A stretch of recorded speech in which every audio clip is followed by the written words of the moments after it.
স্বপ্ন পুরো যখন মৃত্যু প্রেমের গল্প হয়। ওপার বাংলার জনপ্রিয় ব্যান্ড ক্যাকটাসের সাবেক ভোকাল সাকি ব্যানার্জি বাংলা গান নিয়েই যার দিনরাত। তবে এতদিন ভিন্ন ধারার মিউজিক নিয়ে কাজ করলেও এবার হৃদয়ের টানে পা রেখেছেন বাংলাদেশে। তৈরি করেছেন নতুন ব্যান্ড ব্রহ্মপুত্র বাংলাদেশ। ওপার বাংলা আমার শেষ ব্যান্ড ছিল হচ্ছে ক্যাকটাস। সো ক্যাকটাসে গান গাইছিলাম, আর কলকাতার চলচ্চিত্রের গান বাজনা যেগুলো আমি এখনও করি of course.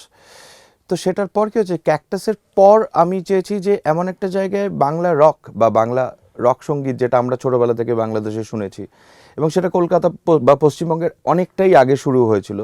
It's a huge market, সেখানে গিয়ে একটু গান বাজনা করে এবং ছোটোবেলার হিরোজদের সাথে মিট করা। এবং অফকোর্স এটা আমার হয়েছে কারণ আমি কাকতালীয়ভাবে, আমার স্ত্রী বাংলাদেশের মানুষ, তো সেইভাবেই প্রেম বিয়ে। সো এখন আমি শ্বশুরবাড়িতে যখন এসেছি তখন তো আমি ব্যান্ডই করব। তো বেসিক্যালি তখন ব্যান্ড করার জন্য ওই সময় আমার সাথে রিয়াদের দেখা হলো, তারপর রেজা এলো, ইস্তি এলো। সো ওইভাবেই তখন ব্যান্ডটা শুরু হয়েছিল এবং আমার গানগুলো তখন আমি কয়েকটা গান ওদের শুনিয়েছিলাম, ওদের ভালো লেগেছিল। বাংলা ব্যান্ড সঙ্গীতের যেসব তারকার গান শুনে বড় হয়েছেন তাদের সংস্পর্শে আসার অনুভূতিকে জীবনের সেরা প্রাপ্তি বলছেন সাকি। আর প্রয়াত কিংবদন্তি শাফিন আহমেদ তার এগিয়ে যাওয়ার প্রেরণা জুগিয়েছেন।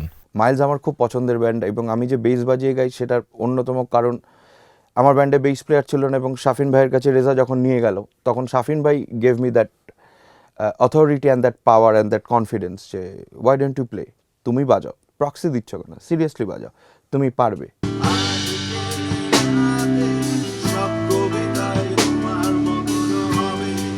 শুধু সাকি নন, ব্যান্ডের অন্যান্য সদস্যের চোখেও নতুন স্বপ্নের ঝিলিক।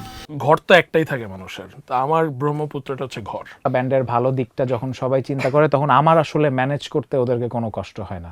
আমি হয়তো খুব ইজিলি জিনিসটা ওদের সামনে বলি যে এটা ভালো হবে, ওরা একদম এক কথাতেই অ্যাগ্রি করে ফেলে। সাকির গানগুলো মানে লেখাগুলা, সুর, গান যখন ওই তো একটু গবেষণা করে মানে সময় নিয়ে লেখে, অনেক ফিল নিয়ে, তো ওইটা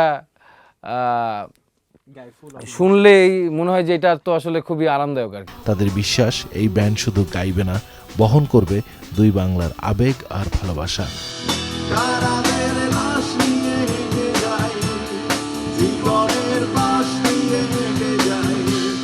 রুমান আব্দুল্লাহ, চ্যানেল 24, ঢাকা।